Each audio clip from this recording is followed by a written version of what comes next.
1. novembrī Daugavpils sociālā dienesta asistentu pakalpojumu sektora un aprūpes mājās biroja klientu pieņemšanu uzsākta jaunajās telpās Alējas ielā 68. Tas ļaus uzlabot pakalpojumu sniegšanas pieejamību un kvalitāti. Pielāgojot telpas sociālā dienesta klientu vajadzībām, pašvaldība ieguldīja vairāk nekā 50 000 eiro vides pieejamības nodrošināšanā. Blakus ēkai ierīkot stāvvietas cilvēkiem ar invaliditāti, ir pārbūvēts pandus ierīkotas margas un pacēlājs, telpas pārbūvētas tādā veidā, lai te droši un ērti varētu pārvietoties cilvēki ar kustību un redzes traucējumiem. Veikti arī citi remontdarbi, lai radītu labvēlīgus apstākļus sociālo pakalpojumu saņemšanai un sniegšanai. Mēs par to domājam jau 3 gadus, bet pieprasījums tas ir viena lieta, bet iespēja tas ir otra lieta. Bija nepieciešams izprojektēt, atrast līdzekļus, konkrēti naudu remontdarbiem, vides pieejamības uzstādīšanu un tā tālāk. Un viena lieta, ka mēs nodrošinājam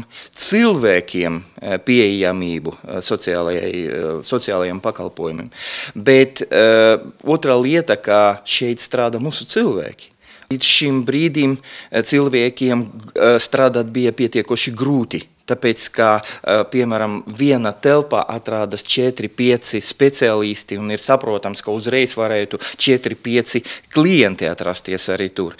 Šeit ir telpas daudz plašākas, ērtākas un cilvēkiem gan apmeklēt, gan strādāt būs vieglāk.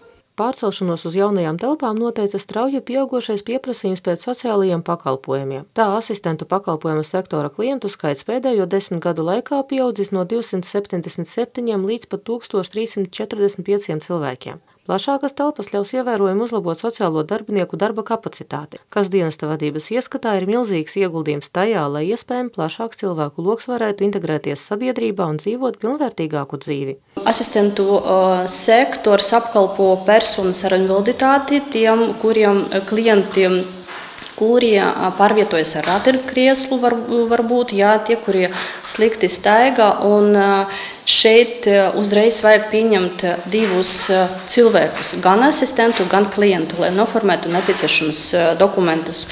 Un agrāk viņi asistentu sektors atradas vienības 8, un tur bija pār maz to telpu, lai mēs varētu kvalitatīvi pieņemt klientus. Un, kas attiecas uz mājas aprūpes biroju, mēs pārcelam arī uz šeini, jo tāda paša problēma.